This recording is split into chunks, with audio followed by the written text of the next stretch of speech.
on-screen animations. We have... Wait, I'm the one... It's your panel. You're the one who should be talking right now.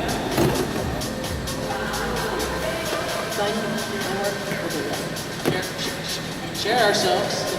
Stuff. Yes. Hello?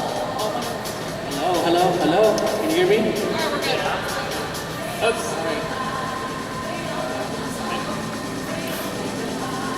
So, while we wait for this to show up on the screen, because we're going to have some visuals to show you, because it's an animation panel, so just talking about animation is kind of boring. I think you'd like to actually see stuff, right?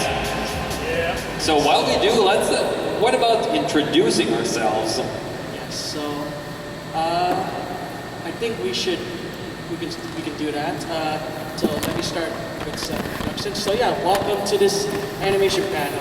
And we are definitely going to be showing some stuff for our projects, 2D and 3D animations and sorts of things. So I would like to get to introduce myself. I am ACLB Films. I am one of the 3D, who makes 3D SFM animations for mostly ponies and related things I use for entertainment and stuff. So I mostly do that just to entertain all of you guys, or in a way of using animations.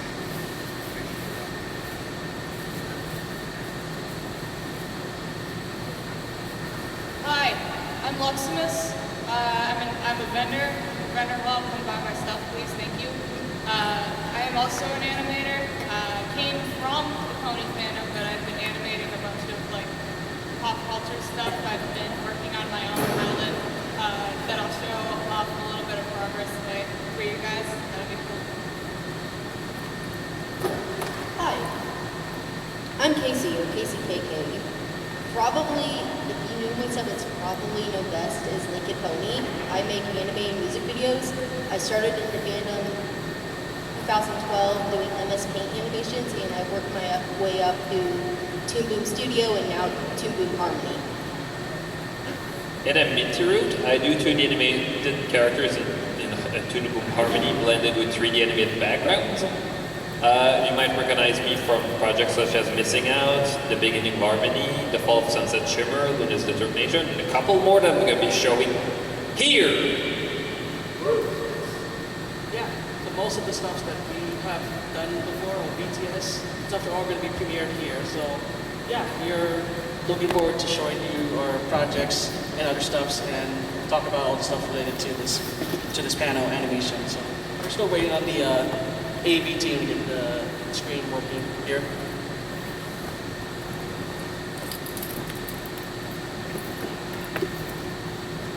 There's nothing so far.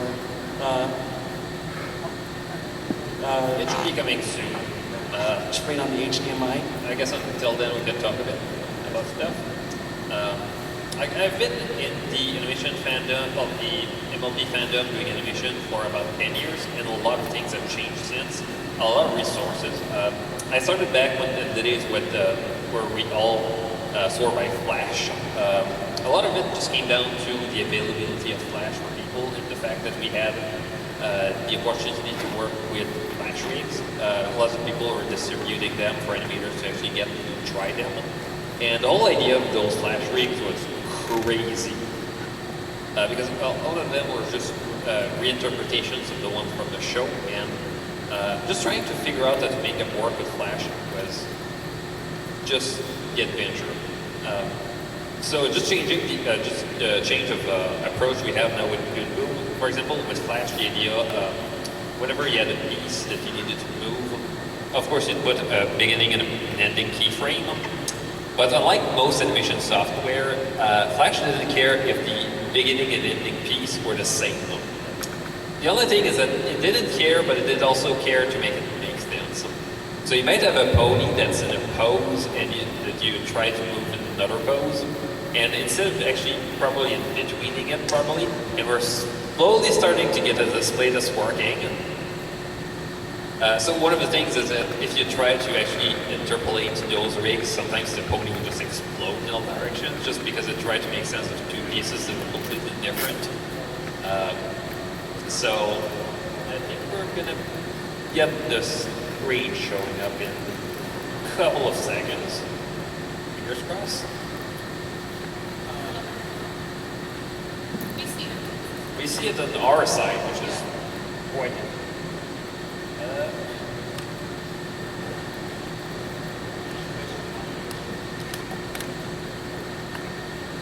Really done this one. No audio on it.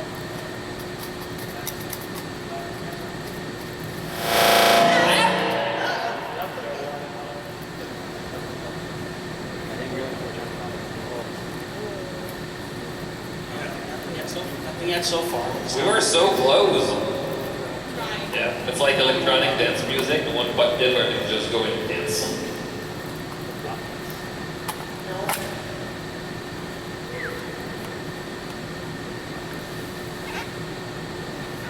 I can still hear a little bit, yeah. While we're getting the again, there we go with the mic. While we're waiting on the AV, yes. When it comes to me doing animations and stuff, yes. First, I've done animation when I was in college as one of my course. I first learned how to use it using Maya, Autodesk Maya, which I've done back in 2017 when I was doing one of my college animation course. So it got me.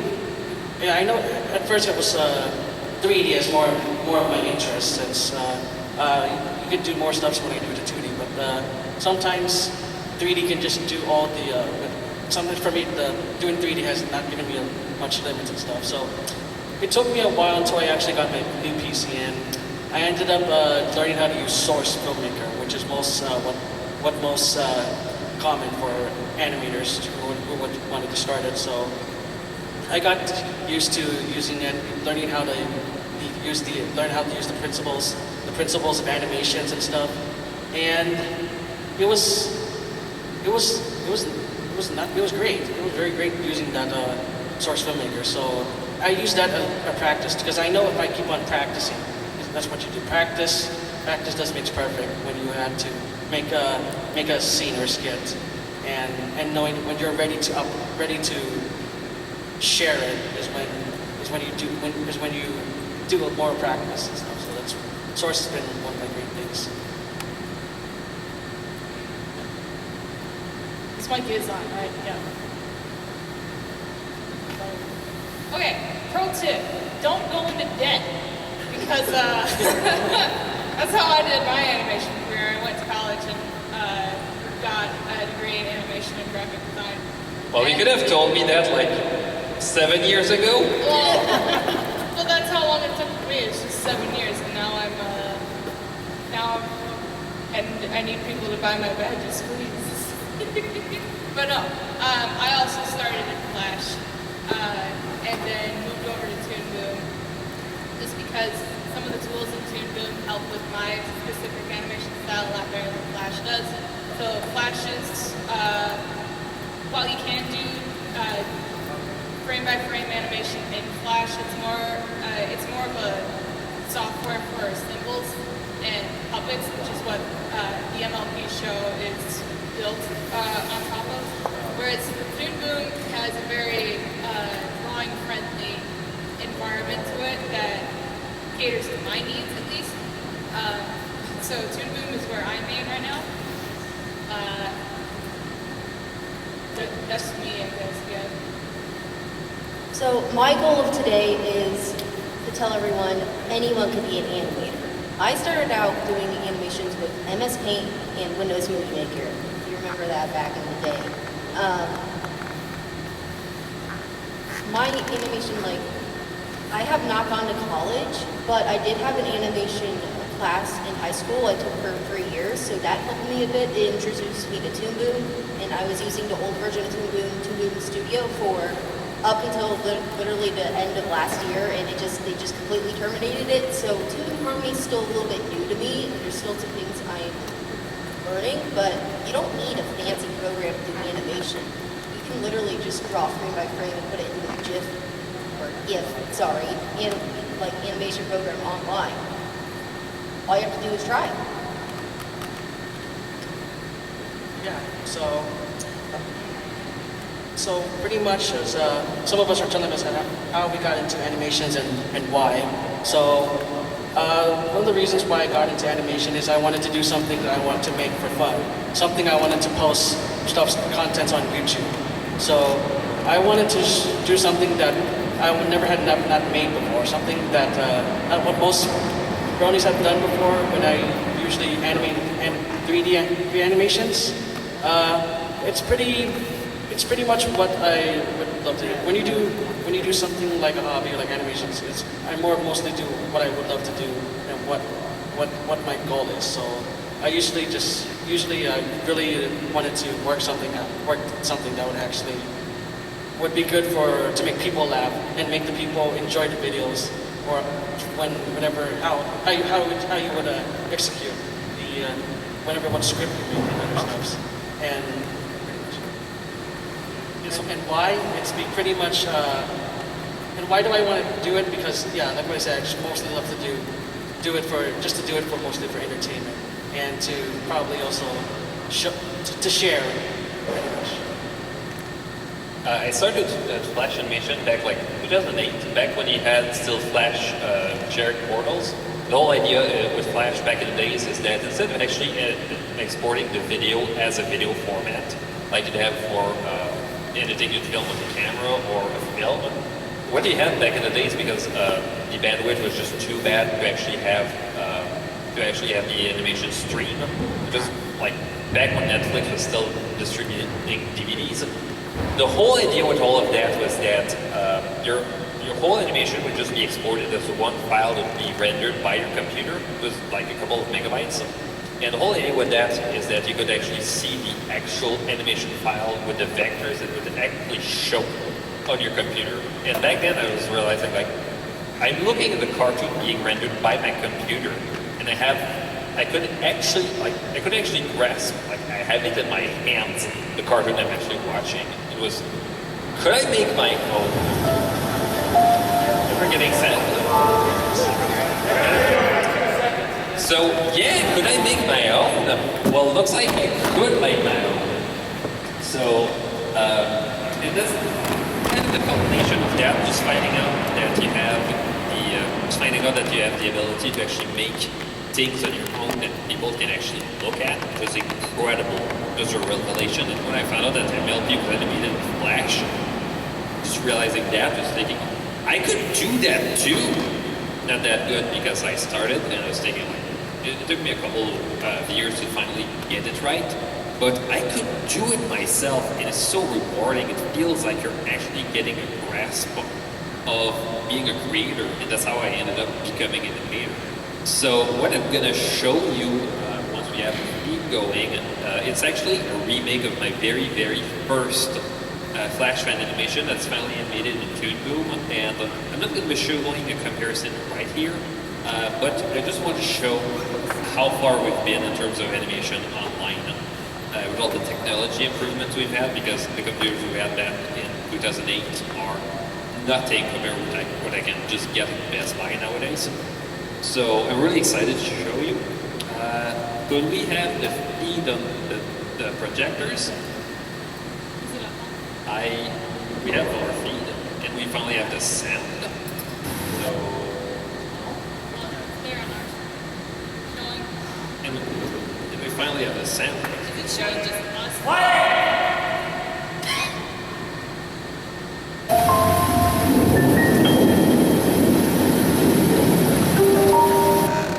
There we go. We finally have video. Are you excited?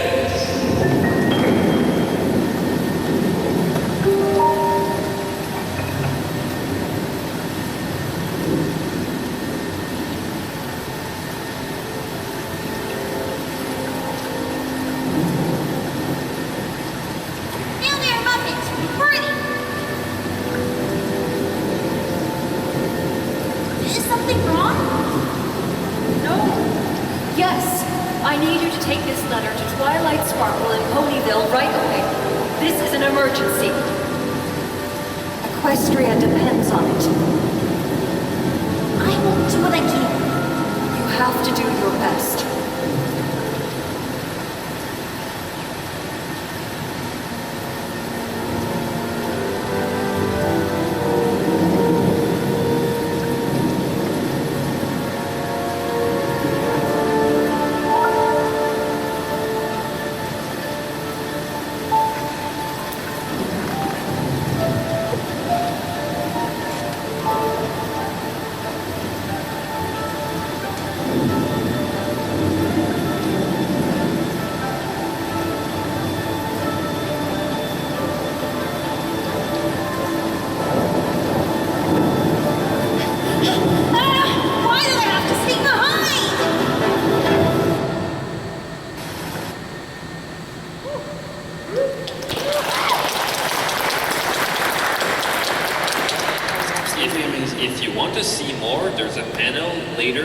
supposed to be called Minty's Private Pony Project Preview. That should show more of it. So if you're really excited, I really want to show you. So, what about you? Oh yes, this is something that I've been waiting for.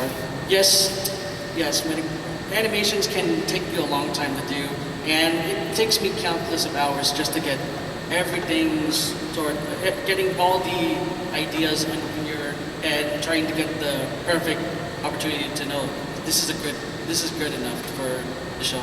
So I've been working on this animation for a month so far. So it's pretty much more of a branching out and connecting with new friends. Even if you're still in the fandom, but wanted to connect more even outside the fandom, which actually kind of make me happy and have a better experience with new friends. And pretty much, this is more of me, not only just to make animations, but also to do new things like gaming and stuff. Because source filmmaker can take a while, but this is pretty much this animation I've been working on. This is my OC introduction that I've been waiting for, my mystery OC.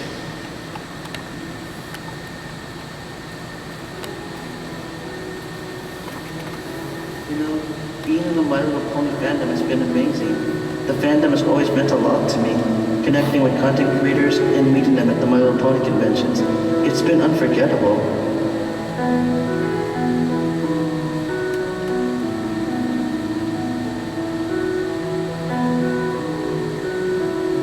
I've made so many incredible friends and memories that I always cherish, and I will never leave my friends behind.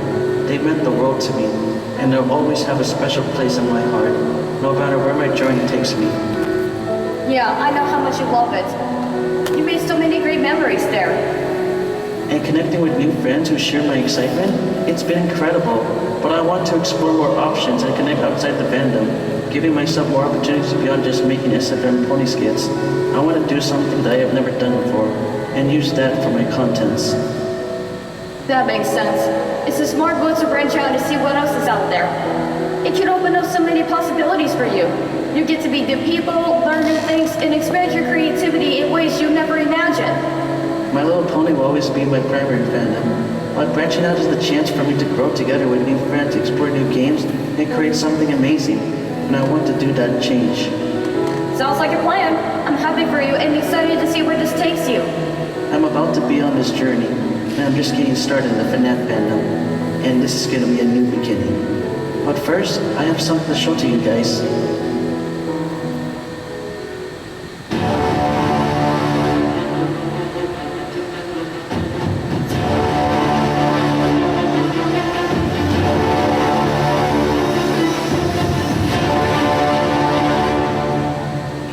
How do I look now? Wow. That looks absolutely amazing, AC. I love it. I think you're ready to start your journey, AC.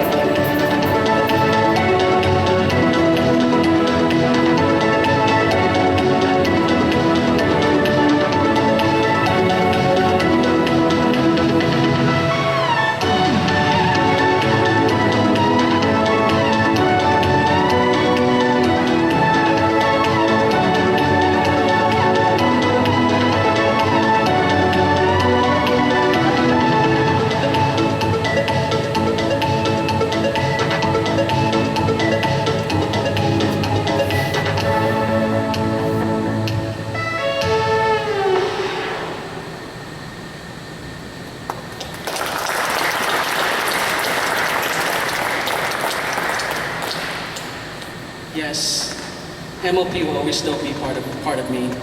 Though it's my opportunity to give myself to branch out with new creators, not only just in the My Little Pony, but also from other fandoms like FNAF. So I'll still be around, guys. I'm just more attending PonyCons, which I love to do. So yes, pretty much. Woo! That was cool. Wow. Alright. So I like the segue of why I became actually a pretty good transition. So, I became an animator because I wanted to be the next Alex Hirsch. I wanted to be the next Rebecca Sugar. And I'm so mad that Vivzy got there first. So, yeah, I've always liked the idea of being an animator on the Pony Show.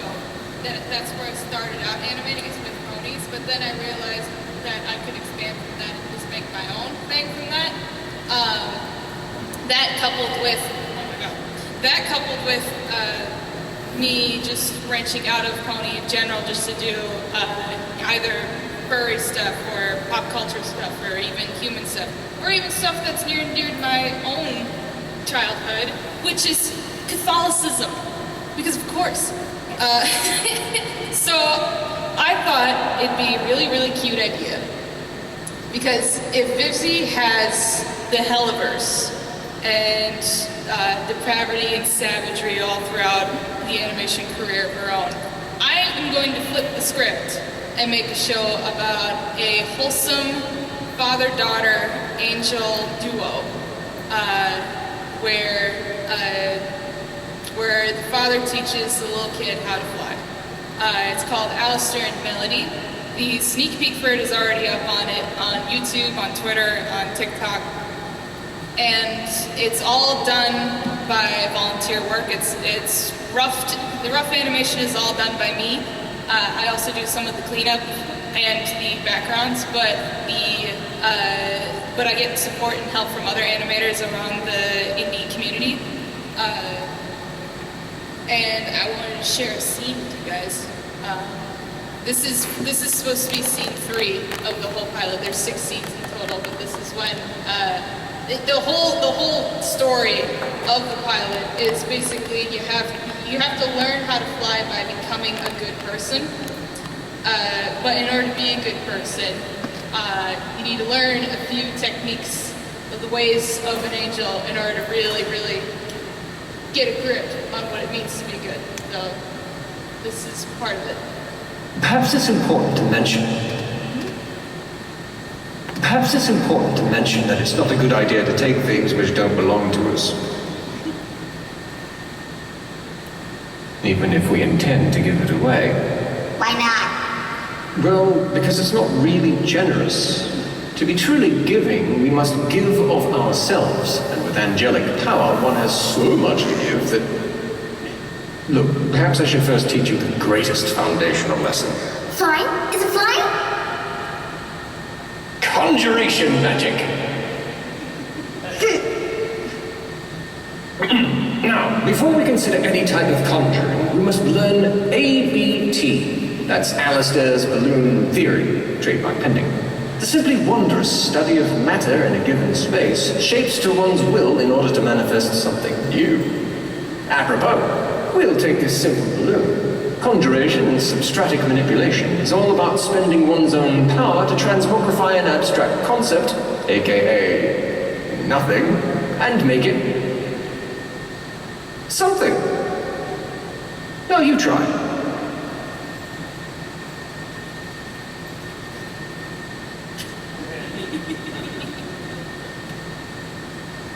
The sound effects and music. Focus on its shape, size, and color.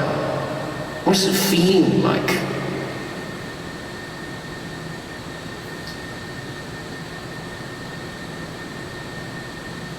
Like this? Yes, brilliant! Now try thinking of something else.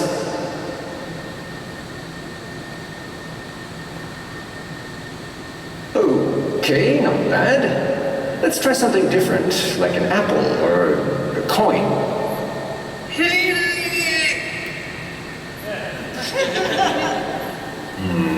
Maybe we need to start over. Let's see, matter from nothing, shape, size, color.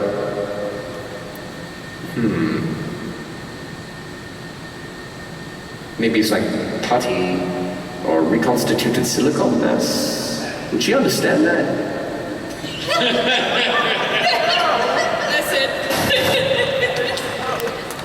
Yes, so yeah, that's what we're working on. I don't know when it's gonna be out, we're trucking away at it as we go, but I'll let people know if we have a specific date on when it's going to be released. What is she gonna conjure next? Fish cake and toast? Toast? Yes, that's what she does. Yeah. Wait, that's a prequel, that means. This pilot is a prequel to the fish sticks. Yes. Oh my gosh, yep, the extended Fish cinematic sticks was the perfect universe. concept of it. Yeah. But yes. Right. So, the reason I started animating was because of my love of music. I always envisioned music videos in my head, and I love telling stories through music. So that's how I started out. If you know anything about my art, you probably know it as Linkin Pony, which is the pony version of Linkin Park. And I made several music videos within the last 11 or so years, varying in quality, but recently I have been working more towards my own OCs, being Fallout Equestria characters, because I've kind of gotten a little bit away from Linkin Pony, but that's still always going to be a part of it. It's just I want to try something new. So what I have, I wanted to show possibly like my previous, because my preview for my next one's only about 20 seconds long. So I wanted to show my previous like big music video that I've done. And that was to celebrate 10 years of the fandom of My Little Pony fandom. And that Battle Symphony, no credits, yeah. Alright, here it goes.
I think either of them work.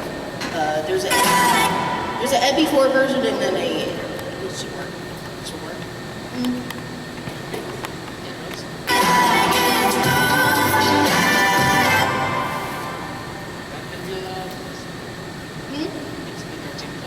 It is. It's just a little bit of blood. It's not like blood. Okay.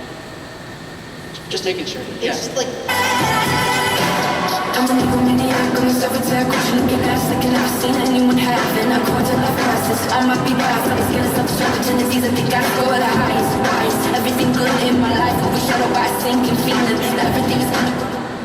And that's all I have. So. That's cool. Nice.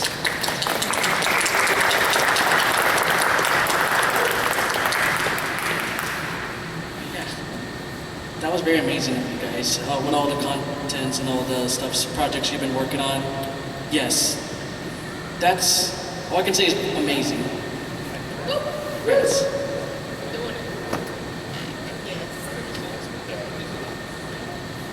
Yeah, that's the last one. Oh, yeah. Oh.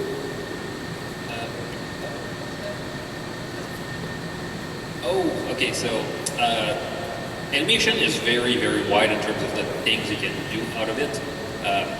The main thing I can think of is like I've done 2D and 3D, he's doing 3D, they're doing 2D in vastly different styles. It's quite incredible the amount of the different approaches we can actually have in terms of animation and how vastly different the intentions we have. For example, we're going to have some people who prefer to look at animation more as, shapes that are supposed to be seen in 2D, that are meant to be more flat, that doesn't try to pretend to be 3D, that tries to pretend to be more artistic, while in my case I prefer to have more cinematic angle that tries to mimic a bit more like live action cinema. And it's really interesting to just see how different those approaches can be. So on your side, what is the one thing that you think might have been the inspiration of the approach you had or your style? Like, do you have something you point to as in, that's what I look at as my animation style inspiration that just drives you in? I'm more of making the style of using more of a cinematic way, because I always like to use one of the compositions. Like since I'm also a photographer, I always like rely on mostly using like the composition of how good angles I would usually do when I'm making a sequence. So I mostly use like depending on how many frames, I usually mostly use 24 frames per second for most of these videos. So more of a cinematic and more intense suspense way. I ended up finding out my own style by kind of a mistake.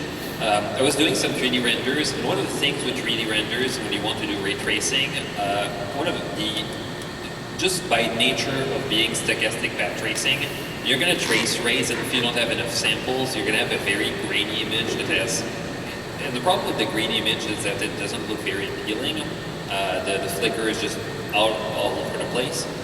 So one of the approaches I found to try to get rid of the flicker is to basically all the tiers smart blur surface different, or they have a different approach. There's basically an abstraction filter where it reduces all the low frequency noise and it basically keeps all the sharpness of everything else. And when I looked at one of those renders, it started looking like a painting. And was reminded of, you might have seen, remember playing Skyward Sword? So one of the cool things that game had, like the whole game was meant to run a potato, and they wanted to have something that looked less photoreal and more like a painting. And they found a way to make a filter where all the things that were in the back, like really far away, looked like a painting come to life. I don't exactly know the approach that they had, but it looked incredible. And I was thinking, like, if this runs on a potato, I have no excuse. Like, I finally have like technology. Can I make something that gives that feel that it's a painting that's coming online? And I've been trying to go with that approach, trying to make something that looks like a painting. So whenever I have 3D, I want to take the advantage of the fact it's in 3D to have the really interesting lighting with that nice balance of dark and light. And using that lighting to actually set the mood. and try to find a way to match it with 2D poses and these at the top. I found a couple of techniques that really helped to get the look, but I also had to realize I want the look, but I can't afford to be very nitpicky with every single shot. So can I make something that's good enough for most of the shots, and then I can polish the fancier shots that need that amount of polish? And I found some kind of recipe that just works well, where I extract the pony with the basic colors. I can extract the outlines, and I can use the outlines separately. So for example, if I want the outlines to be really bright just on the one side, just to imitate the look of a rim light, like you'd have with 3D animation, I could do that. I could also extract the eyes, so just have the shine in the eye just popping. So just the idea of having that kind of look, instead of just having the flat look that we have with the show, it was a revelation for me. It's one of those mind-blowing things you realize, like, I didn't know I could do that, but now I can do that. It just feels like I have so much more strength in me. So. It's inspiration, right? Inspiration. Well, either inspiration, or what do you see that defines your style? Oh. That you might point to as, like, maybe that Disney movie looked like the kind of thing that you have in mind, but then you.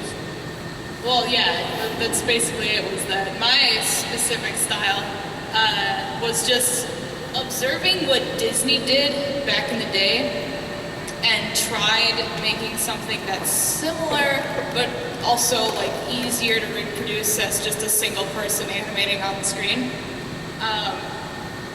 That combined with the fact that I grew up with My Little Pony, so there was always those, like, you know, huge eyes, a bunch of colors, you know, everything's all colorful, everything's got, you know, meat on their bones, and, you know, and all that. Wings was a big one. And then also just observing the world around me and putting that into my art as a simplistic thing, because that's really all that it is. It's just observing what you see, liking stuff, watching things that you really like, and then taking inspiration from that and putting it into your own work also shows. For me, it's Pony, it's Steven Universe, and partially Vivzi's style, but not entirely. This is really funny because, like, I remember. So I made a Spinel animation back in April, and it was supposed to be, it was meant to be as an April Fool's joke, because, like, in Has Been Hotel, Sarah Stiles voices a character in that show, and I was like, oh, funny, Sarah Stiles, that's Spinel. I'm just gonna put Spinel into the scene and make it funny. And I learned that more than half of the people that saw that video didn't realize that that was Sarah Stiles until they saw that video. So, my point with that is just use your observation skills when you're making something like that. Just because, you know, there's so much you can do with both using your eyes and your ears to making some art like that. It comes out really well. So for my inspiration, I started out trying to recreate the My Little Pony Friendship is Magic style, like, as well as I could. Did not work out very well. So I started gradually getting my own style, looking at, you know, how other people draw ponies. And finally, I'd say I would found my style around 2018 or 19, and I've just kind of been pretty, you know, consistent with it since then. I will say that I had a high school education in arts, and actually I went to Stavros School for the Arts, which is downtown Dayton, right over here. So I've had a little bit of more formal training on art, but I feel like right after I got out of school, I started looking more because I had the time to be free with what I wanted to do.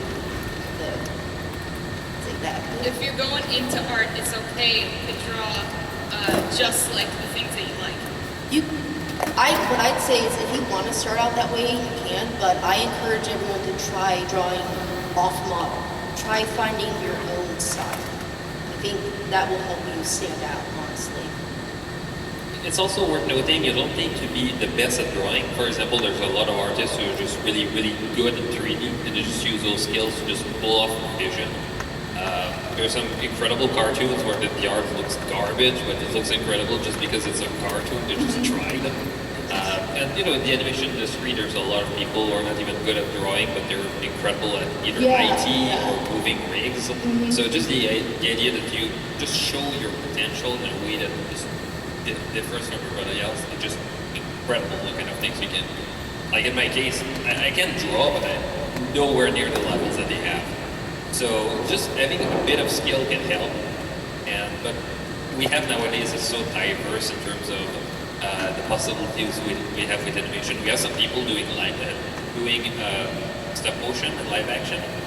We have some people just animating 3D rigs. We have some people completely going crazy with cardboard puppets that they animate. So just the idea that we can do all of those things is just incredible. And with that, I think we can start a Q&A for the people who actually have the specific questions. Yeah, so regarding this panel, we have more time for Q&A, so any questions to us?